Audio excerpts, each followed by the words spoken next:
In this video, every block affected by gravity will be ranked on a tier list, all the way from anvils to the dragon egg. This is the ultimate Minecraft gravity block tier list, so subscribe and smash like for a heart in the comments. And now, onto the tier list. This tier list has 5 tiers: fantastic, good, average, lacking, and bad. I'll start off with a useful one, the anvil. The anvil is arguably the most practical one on this list and has a variety of uses. Its main use is enchanting and combining items. In the anvil, there are 2 slots where you can put items into. For instance, if you had some diamond boots and a feather falling 4 book, then you could put the boots in the first slot and the enchanted book in the second one, then you can enchant your boots with feather falling. However, if you try and enchant something too many times, it will show up as too expensive regardless of how many levels you have. The anvil can also be useful for combining and repairing broken items. So if your stone pickaxe that you don't want to lose breaks and you have another slightly used stone pickaxe, then you can combine them in your anvil to repair them to a higher durability. And if the item happens to have enchantments on it, then it will transfer the enchantments over to the combined version. And finally, the anvil can also repair items. So if you have an iron sword that's been used a couple of times, but you don't have another one to repair it with,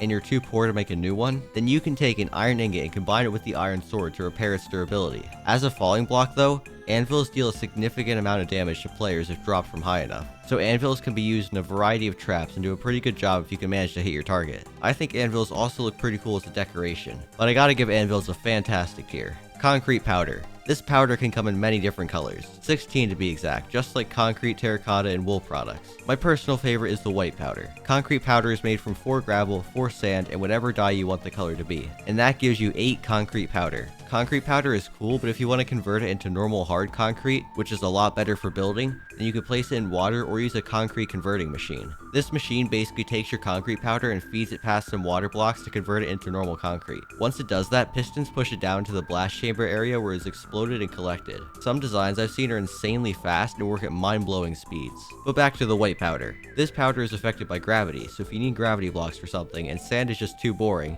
these can be a great alternative. So I'll give concrete powder a good tier. The dragon egg is a very unique one. It is one of the most limited items in Minecraft because you can only get one of them without any exploits. You can get the dragon egg by killing the ender dragon for the first time in your world. Once the ender dragon dies and does the whole cinematic explosion thing, the egg will spawn at the top of the end fountain. To get a hold of the actual egg, you can't just simply mine it. What I like to do is take advantage of its gravity block properties by placing a torch under it to collect it, because when you hit it, it teleports to a random nearby location. However, once you have the physical dragon egg, that's kinda it. You can put it on display if you like to, but aside from that, it has no other special properties. The dragon egg isn't even necessary for respawning the ender dragon. To respawn the ender dragon, you get 4 ender crystals and place them on the 4 sides of the end fountain. The crystals will then begin relighting all the different pillars and eventually resummon the dragon. However, this time, the dragon won't drop the dragon egg because you already have it. I feel like Mojang could have done a lot more with the dragon egg, so I'll put it at a lacking tier. Now for gravel. Gravel is a very overlooked block, right up until the moment you need it. It spawns everywhere and usually just gets in the way.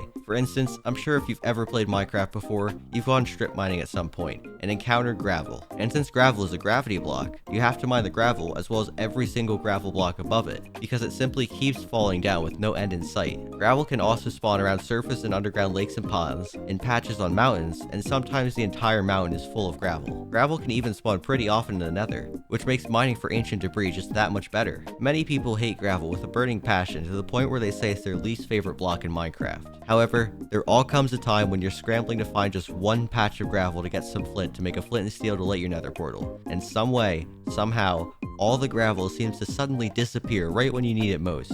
But whenever you're searching for gravel, you're really after the flint, not the gravel block. And gravel always has a way of being one of the most annoying blocks in Minecraft. So I'll put it at a solid bad tier. Activated TNT. This is a very interesting one because the TNT in its normal state isn't affected by gravity whatsoever, but as soon as you light it, it starts to fall and act like an entity or a gravity block. Lit TNT only exists for a fraction of time because once it's lit, there's no unlighting it. It's gonna explode sooner or later. One interesting thing that you can do with lit TNT is build a TNT cannon, which uses water and dispensers to launch TNT far away from its original location. TNT cannons come in all shapes and sizes, and if you play on an Anarchy server, they can be a great way to do a lot of damage very quickly. Some more advanced TNT cannons can destroy entire landscapes very quickly and snipe things from hundreds of blocks away. Some big brain guys have even figured out how to make extremely precise cannons that destroy your friend's base when it's nowhere near you with insane accuracy. So I'll give the lit TNT block a good tier. Sand. This is what many people first jump to when you mention gravity blocks in Minecraft. Every Minecraft player has seen sand before, and it's very abundant. Deserts are full of them, and if you ever find a desert cave, there's likely an overhang made out of floating sand. This is sand that has naturally generated floating, and will only fall once you update the block by either breaking the block next to it or placing a block near it. Whenever you see this, something deep inside you tells you that you just have to make it fall for no reason whatsoever. Sand can also be used for a lot of different crafting recipes. For instance, the concrete powder and TNT that I mentioned earlier both require sand to craft. Not to mention glass and sandstone, which many people use for building. Sand is also one of the OG blocks that's been with Minecraft since the beginning. It's always been there kinda in the background, and it's very useful. Sand is a fantastic tier. Red sand. This is basically the same as sand, but it's orange instead of yellowish. I know the name is red sand, but in my eyes, this is orange. I don't know if I'm going colorblind, but I see orange. The red sand doesn't spawn in normal deserts. It spawns in the mesa biome. The mesa biome is a bit rarer than the desert, and it's very different. While it still has the cacti, it also has these huge plateaus made out of terracotta with caves inside of them. In the mesa biome, there can also be abandoned mine shafts on the surface or right under the surface, so it can be a good place to get loot early game if you can manage to find one.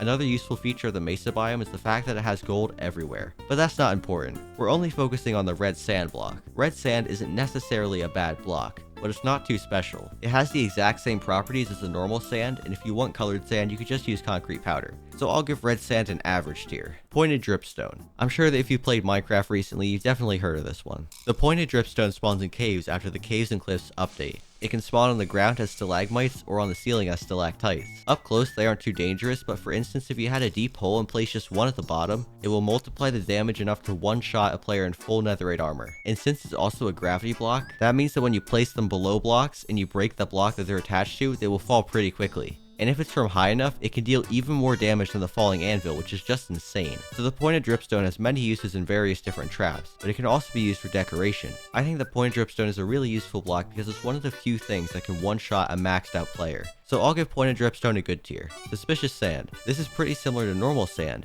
but it's a bit sus. The main feature of suspicious sand is the fact that if you slowly brush the layers away, it can reveal some pretty good treasure inside. However, the suspicious sand is a very fragile block, and since it's affected by gravity, if it falls from any height, it will break, dropping no special items. This also applies to some other things. For instance, it can't be pushed by a piston or else it will break. This block is also very rare, so if you find it, make sure that you don't let it break. And currently, they are the only source of pottery shards in the game. I think that the most interesting feature of this block is the fact that you can't normally obtain it by mining. You would think that you could just use Silk Touch, but no. This block is still too fragile for that, and it will break, dropping no loot. According to the wiki, in Java Edition, the only way to get this as an item is to have the suspicious sand fall for more than 30 seconds, which can be done with a bubble column or with cobwebs. However, the item doesn't retain the loot, so there's not much point. I'll give suspicious sand an average tier. Suspicious gravel.